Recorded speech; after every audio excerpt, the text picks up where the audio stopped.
Block out 1 hour a day, minimum. Work on one meaningful project. Aim for one vision for your future. Take it one day at a time.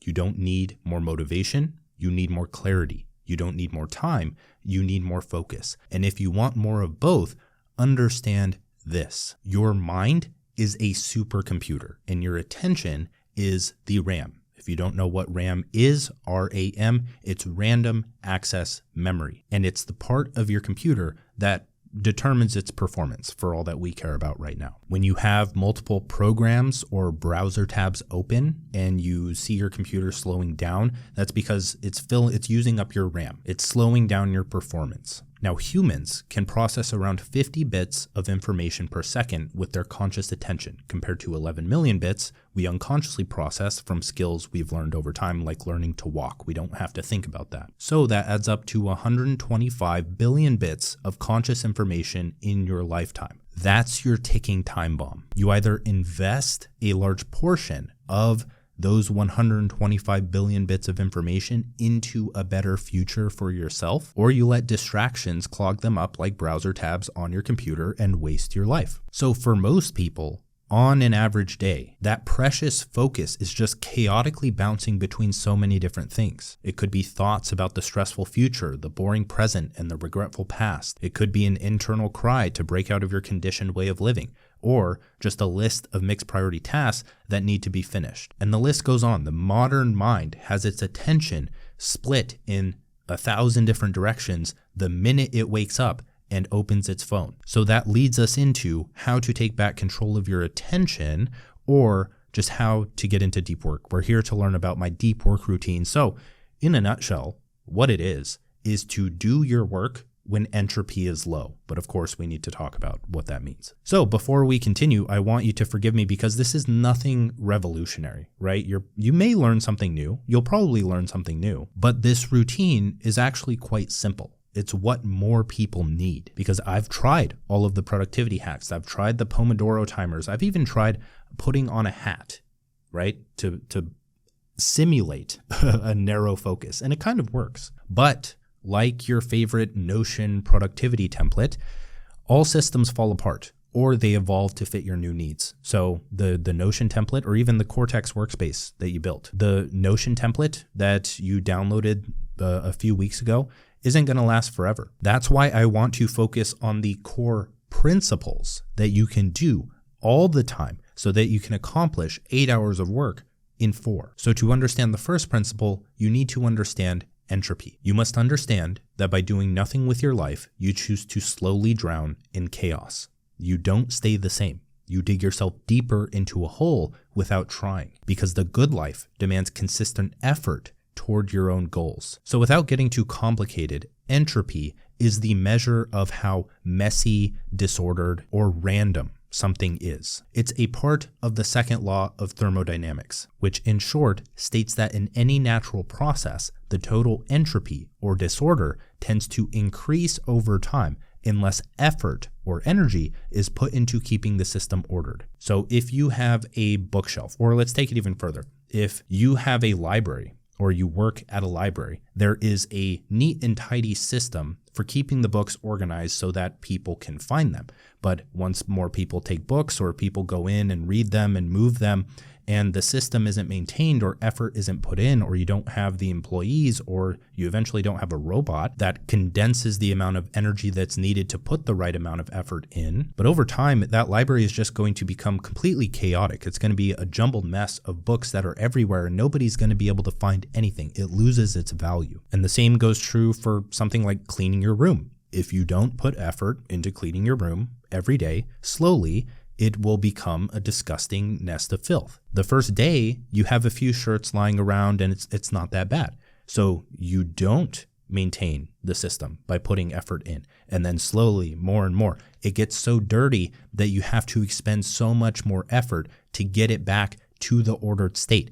That's where most people's minds are right now. They're so distracted that it takes so much effort that they don't want to get undistracted. So that leads us to a few points. And the first point is that you aren't productive because you don't have clarity. And that may seem obvious, that you aren't productive because you focus on one distraction, You don't correct yourself, and then slowly more distractions come in and make it incredibly hard to get back your focus. So there are two ways to identify distractions before they happen so you can correct yourself and get back into flow. That's what this is from, is flow state psychology. And those two ways to identify it are boredom and anxiety. If the challenge of the task you're completing is too low for your skill level, you will get bored. If the challenge of the task you are completing is too high for your skill level, you will get anxious. The boredom stems from self-centeredness. Your focus breaks, a new desire pops into your head, and related thoughts start to fill your attention. If you are bored of the task, you will start thinking of better things you could be doing. Now, the anxiety stems from self-consciousness. Your focus turns inward at yourself, directed on yourself, and the negative thoughts start to flood in about how you're not good enough. So if you look in the mirror and notice a blemish on your face, that's step one. But that can slowly turn your attention to more flaws in your appearance, and it can start to take over your mind and ruin your self-image. Because that one thought of a blemish on your skin can make you think, oh, okay, well, my diet isn't the best right now. Maybe that's what it is.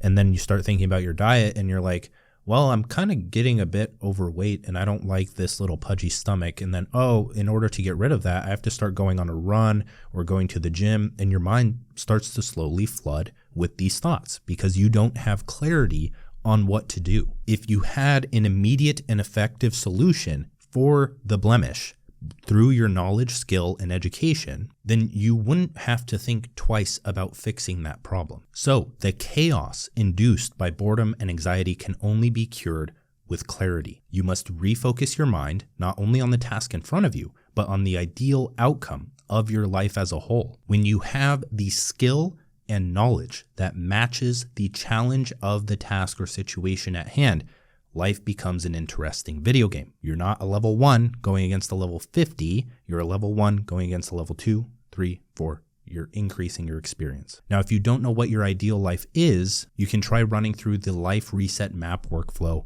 inside of Cortex. So when you start the interview, it will ask you key questions about your situation, your skills, your interests, and it spits out a first iteration of your ideal life with your vision, skill development tree, long and short-term goals, and the rest. And then you can save this as a document and be able to reference it or iterate on it with AI or not as you go about life. So that was step one, is one, just the danger of distractions. Now step two is more practical, and it's treating your work sessions like quests in a video game. And we'll start with a quote from Mihai Csikszentmihalyi, who wrote the book Flow. The optimal state of inner experience is one in which there is order in consciousness. This happens when psychic energy or attention is invested in realistic goals and when skills match the opportunities for action. The pursuit of a goal brings order and awareness because a person must concentrate attention on the task at hand and momentarily forget everything else. So, video games are addictive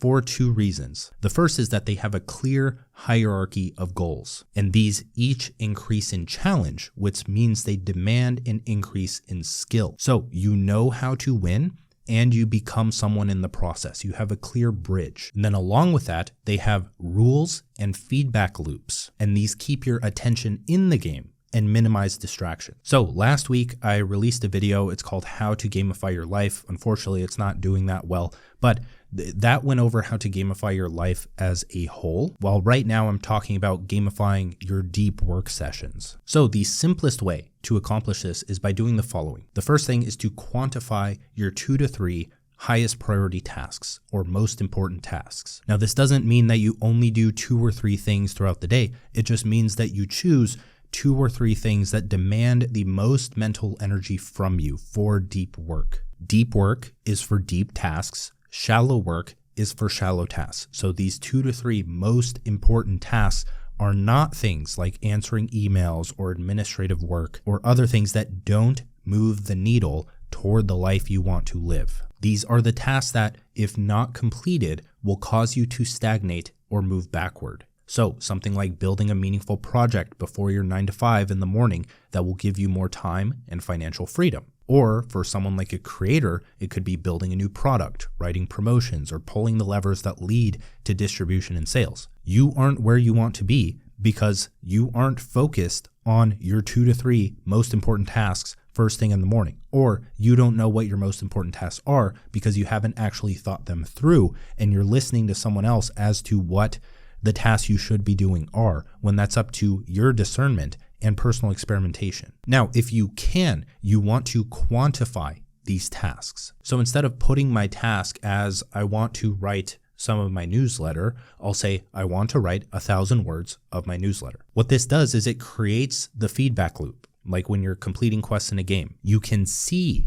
the progress that you're making, and that acts as a barrier for distractions. It prevents your mind from going elsewhere because it's consistently focusing back on itself. Now, step 2 is to set a challenging deadline with a reason to obey it. Who you are, what you think, feel, and do, what you love, is the sum of what you focus on. That's a cheeky little quote from Cal Newport to start this section. But our brains have a limited capacity for deep, focused work every day. So by limiting your top priorities to 2 to 3 tasks, it forces you to be ruthless about what truly matters and aligns you with your bigger goals. So that's level 1 of narrowing your focus to keep distractions at bay, is just 2 to 3 tasks.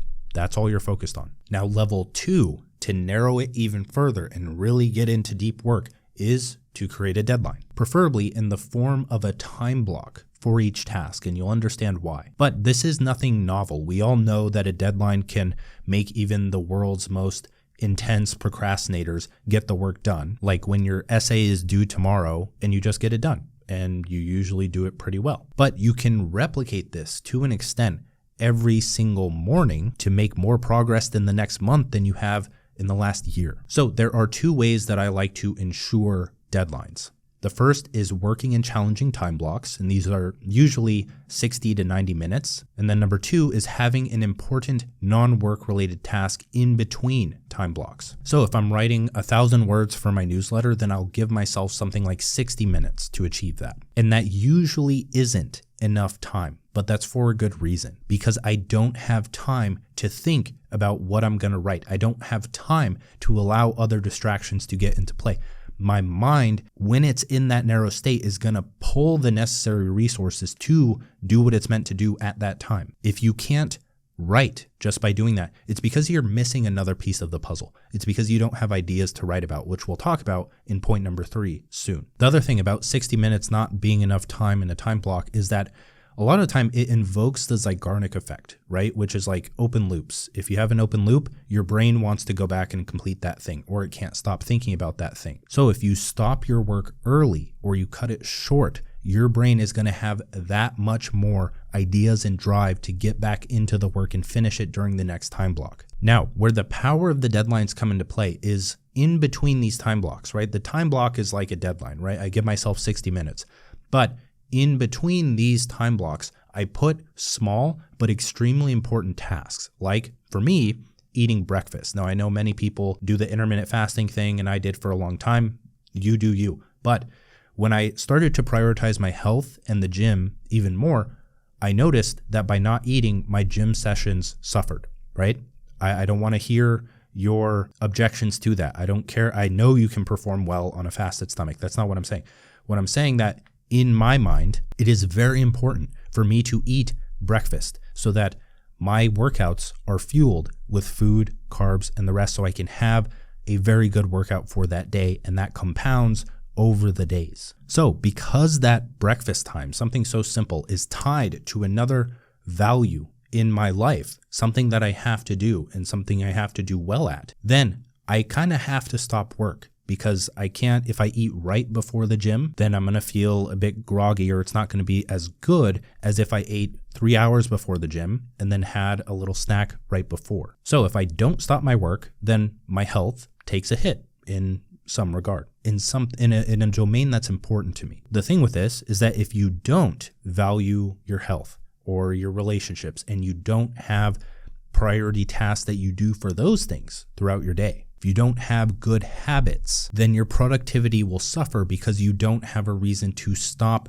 working. You don't have a deadline that kicks you into flow. Most hustlers that brag about working 16 to 20 hours a day, It's just all distracted work and they don't even know it. And they'll defend themselves into the end of the world because it's their religion, it's their culture, it's the only thing that they know. It's their badge of honor, it's their status symbol to work so long and get so little done, but feel like they're making progress and not have any idea of how much progress they could make if they went a different route. Now, step 3 to top this all off is to prioritize mental metabolism. So far, here's what my deep work routine looks like. You structure time blocks from low to high entropy. The world is quiet first thing in the morning. No emails, no communication with others, no phone, nothing that can send your mind spiraling and silently impact your work. Then there's 2 to 3 most important tasks over 2 to 3 time blocks. It doesn't matter if you finish 1 task per time block, as long as you feel the pressure from the time block, that narrows focus. And then last, shallow work only once deep work is complete. Do not, and I repeat,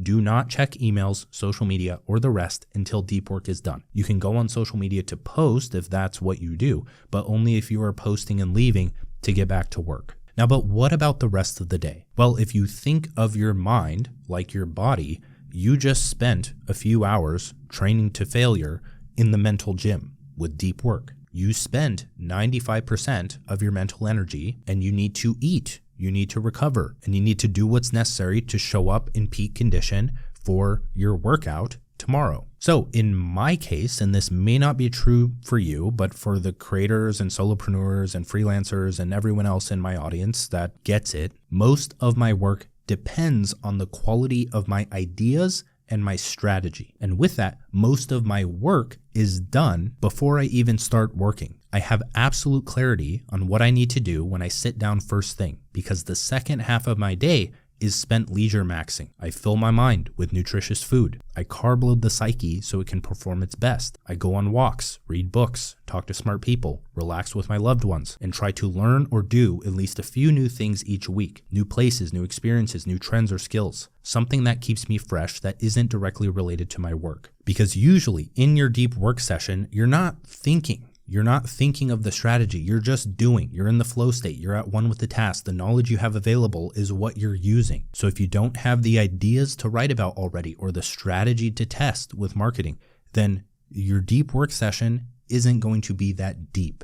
So to come to an end, understand that as a creative and heading into the future of work, the people who work the least will end up on top because your story, synthesis of ideas, and experience are the only moat when AI can do almost everything. Now, if you want an AI prompt to go along with this video, I created a deep work accelerator, which pretty much you jot down your priority tasks. It helps you quantify them and make them more clear. And then it gives you a few suggestions for getting into flow. And then you can check in when you're doing the tasks, or it can help you complete the tasks along the way. So links in the description for that. You can also join the Future Proof newsletter, where I'm sending out many articles a week on how to become future proof. And last, if you want all AI models in one place, you want 25 plus pre-built AI workflows for planning, marketing, content creation, and learning, and to be able to reference documents, notes, and PDFs all in one place, check out Cortex. All of those are in the description. Thank you again for watching. See you in the next video. Bye.